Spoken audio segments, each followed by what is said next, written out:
I think that's the whole thing surrounding death, is there's this mixture of responsibility and having to show up and do right, while also just intrinsically grieving and wanting to tear your hair out and keen and just like fall over sideways and cry.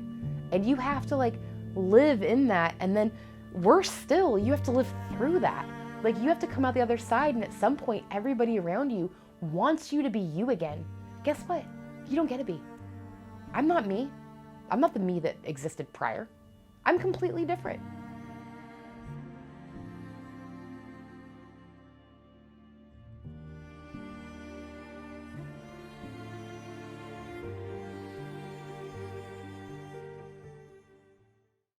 My name is June Vining, and I am the CEO Executive Director of the Trauma Intervention Program.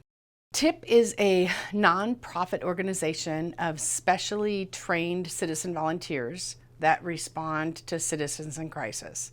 So we are called out to go on scene and provide immediate emotional and practical support to people when something bad has happened. Most of the time that means that somebody's died. Our whole point is people shouldn't be left alone. So it's a lot of providing support and emotion. A lot of people ask me how I got involved in this.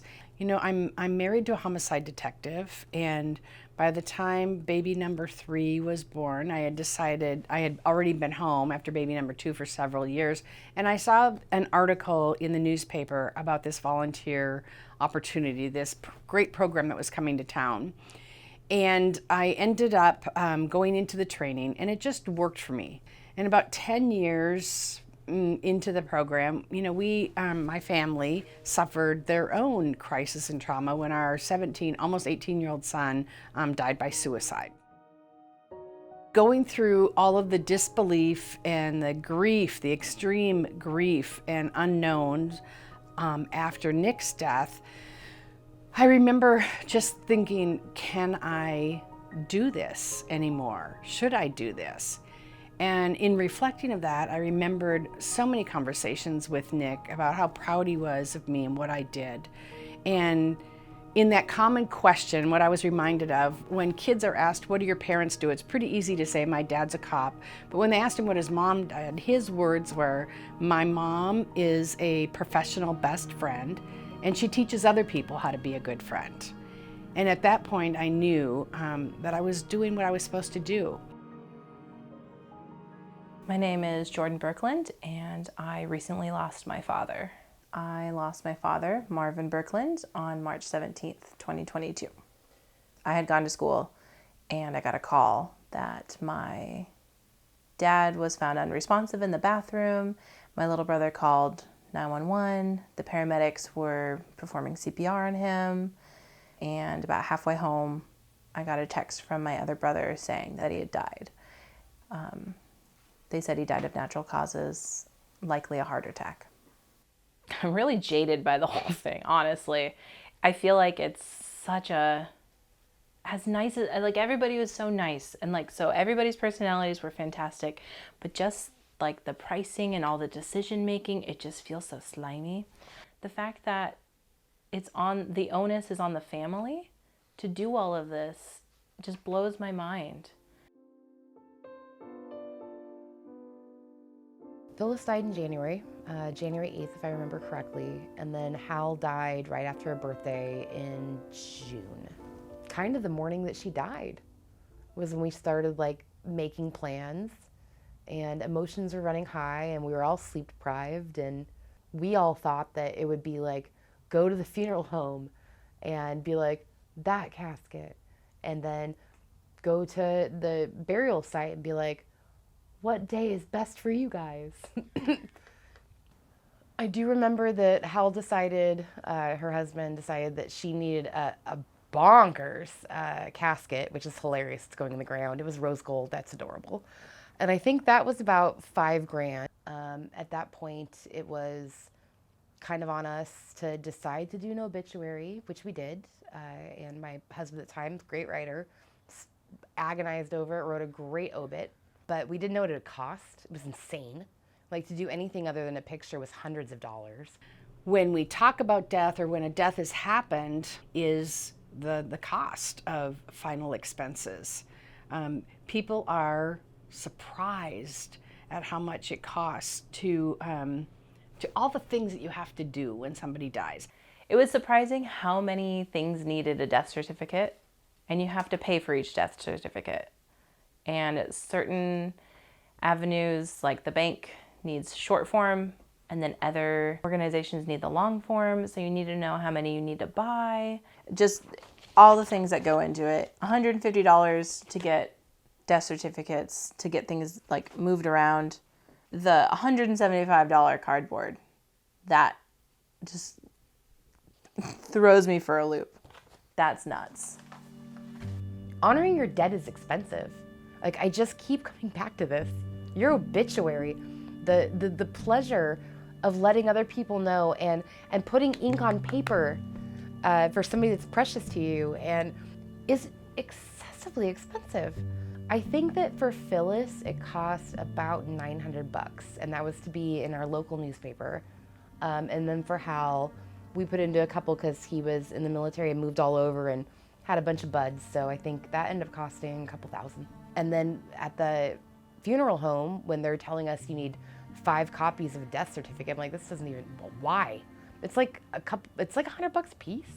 Okay, well, we'll do it, but we didn't really understand what to do next. Just the cost of the cremation itself was over $2,000, including a cardboard casket, which blew my mind. Of course, that included the cost of transporting the body. Honestly, the biggest surprise was the funeral home was who picked up the body. I did not know that. I thought when I watched the paramedics drive away in their ambulance that I would never see my dad again. I didn't know he was still here, and I did not know it was the job of the funeral home to transport the body. They had brought him into the hallway and had left him in the hallway. It was surreal, really heartbreaking.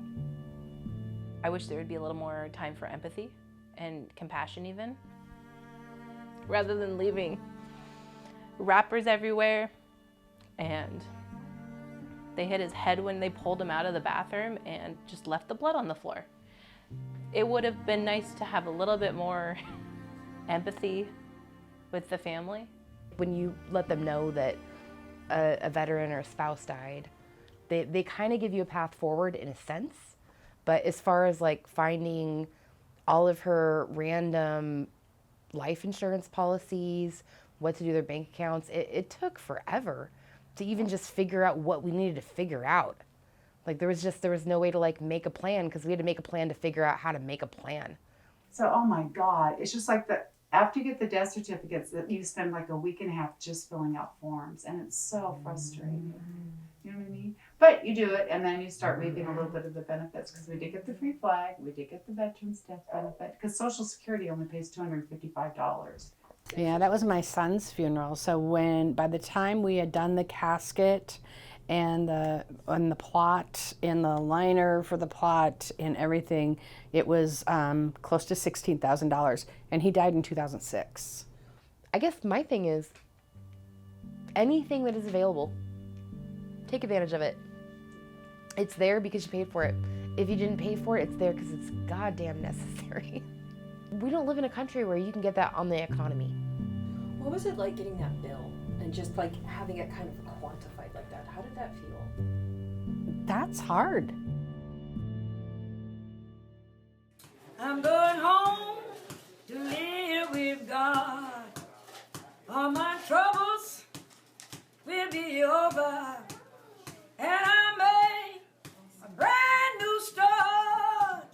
It might be early in the morning when I get home.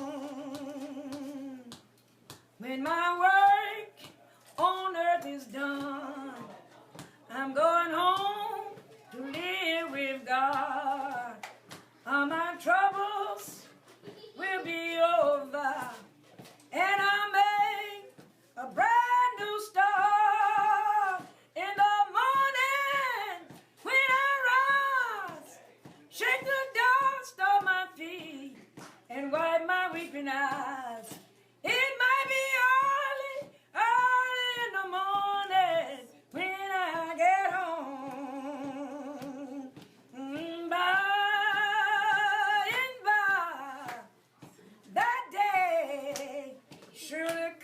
Because he knew he was dying before he was dying, we actually went back down and picked his out.